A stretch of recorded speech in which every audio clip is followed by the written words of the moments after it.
Hello and welcome to Vlogmas day 17. It is actually nighttime now. It was a really long and tiring day. I got a lot of sewing done.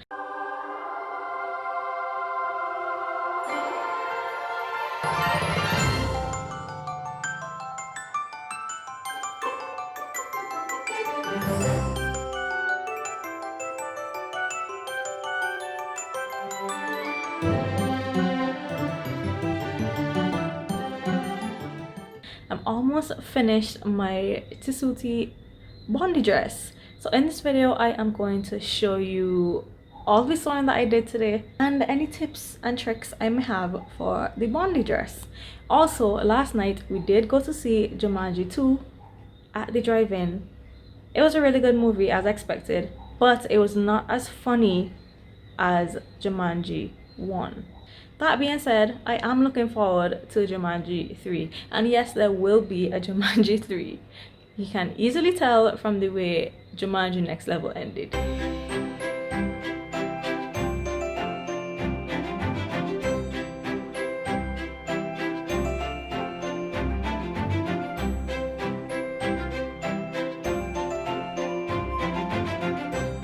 Don't get so close.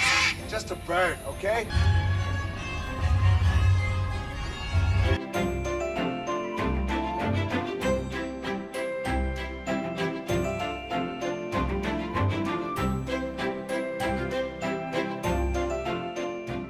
Anyways, on to the sewing. So I wanted to point out two things about this pattern that I didn't like the last time we made it and I still don't like. First of all, there are no layers. So you have to print all the sizes and then cut out the size you want, which of course is easier for grading.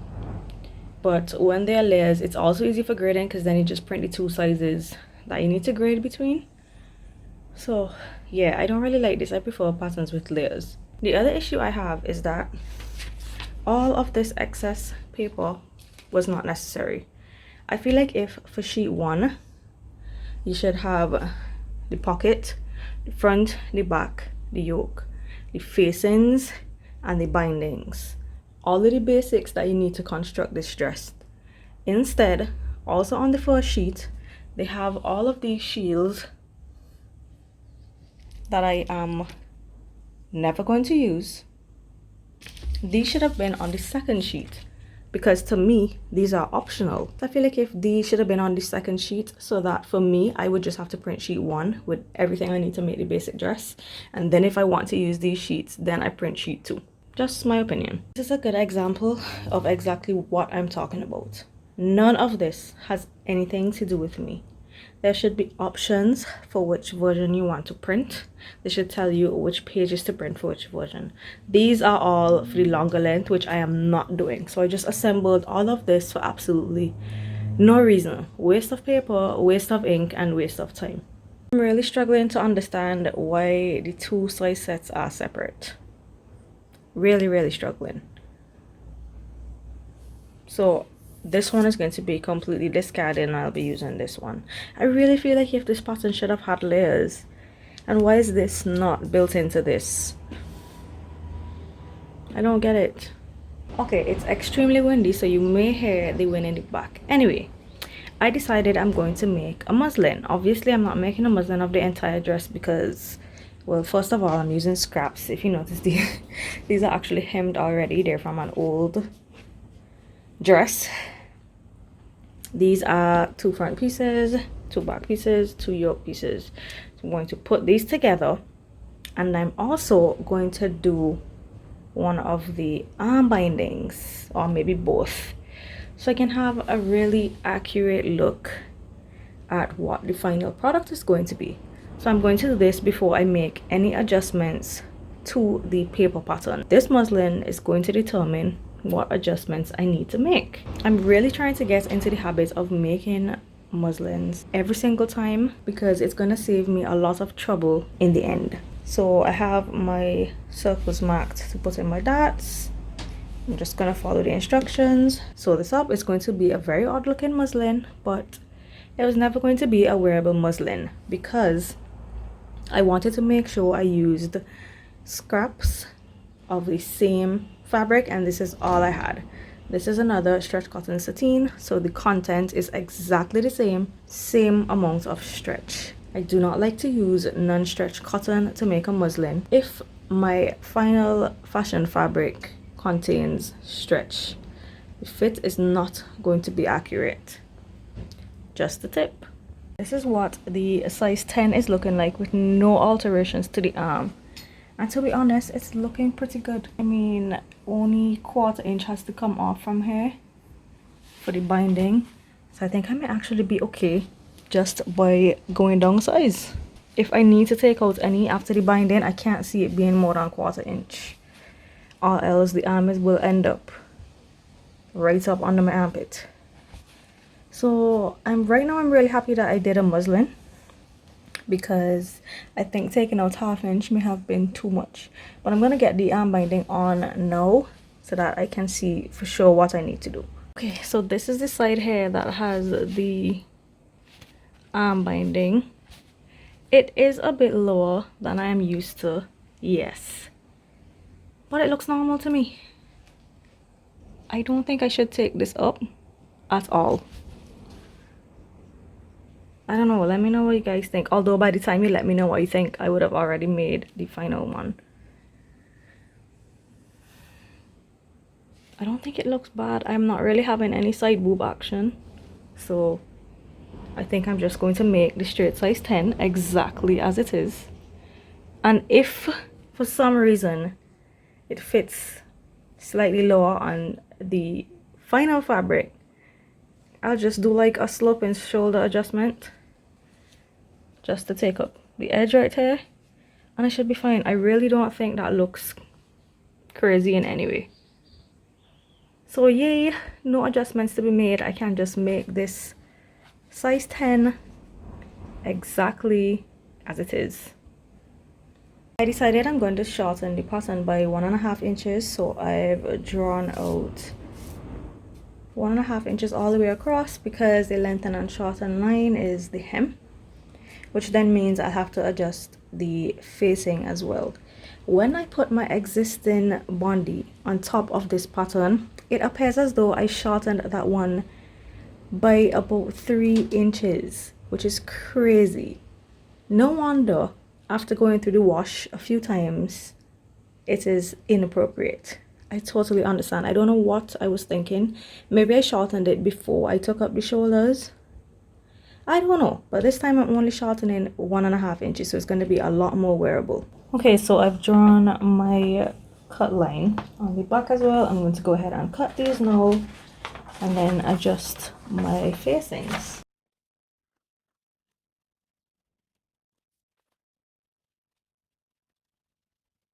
Okay, so I have my facing pieces lined up with the center front seam, not the edge.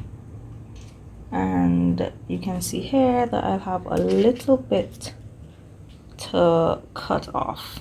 Same with the back. Line up with the center front seam. It's marked, so this part is really easy. And then we're just going to cut off the excess, and then the facings are ready to go. Okay, so my facings are adjusted. They line up with the edge perfectly. And now it is finally time to cut my fashion fabric. The things that I have to be mindful of with this fabric is that the print is directional. If you notice, the leaves go in like horizontal rows. I'm not doing pattern matching. I need to make sure it's going to line up so that the horizontal rows continue directly straight across the garment. So I think I can get to it cutting it on the fold, because they're very long horizontal lines, so they should be easy to line up. I'm gonna try it and see what happens.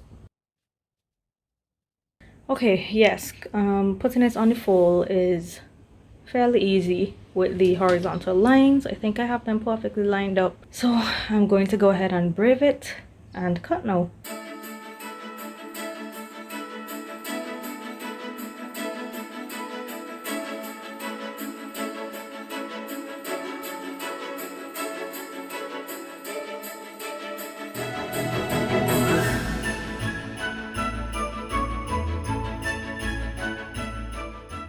In my fronts together just to see how the horizontal rows go across. I think I pretty much nailed it. This is going to be really cute. To save time, I am using regular bias binding because the regular 1/2 inch bias binding is the same width as the armhole binding and the neck binding. So I'm going to cut some time. I wish I had enough white to do the arms as well, but I don't. So I'm going to use this chocolate brown, or I may end up cutting it from the same fabric depending on how much time I have, because I know that cutting it from the same fabric is going to look much better. We'll see. I'll make sure to do the neck binding first and then see how much time I have left. Okay, first steps. I have my 2 back pieces, right sides together. Going to stitch the center back seam. I have my 2 front pieces, right sides together. I'm going to stitch my darts and the center front seam.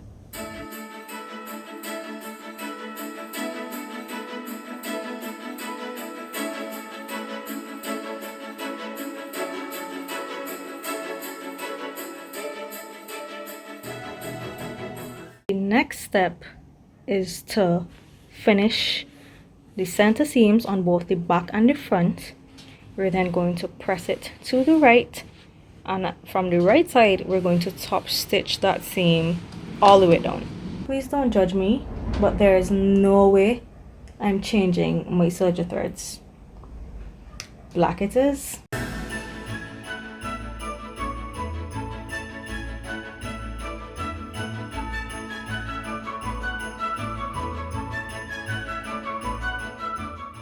So this is my top stitching from the outside, and on the inside you can see where the white thread is, where it caught the seam. So now onto my yoke pieces. Here are my 2 yoke pieces. I am going to run 1/4 inch basting stitch along both straight ends. That is going to allow us to then turn in 1/4 inch and then another 1/4 inch, equaling 1/2 inch, and there are little notches here to guide you along the way.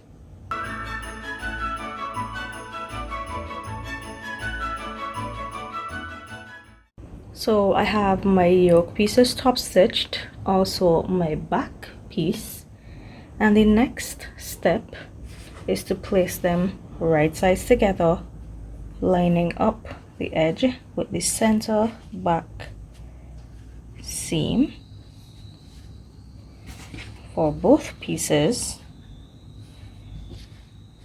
and then we're going to stitch 1/2 inch all the way across. We're then going to finish the edge, press it downward toward the back, and top stitch.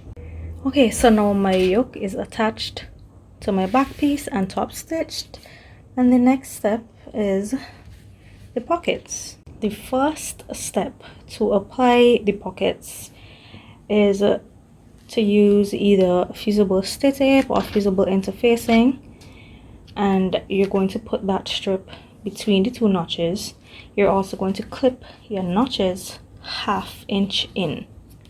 You're then going to stay stitch between the notches 1/4 inch.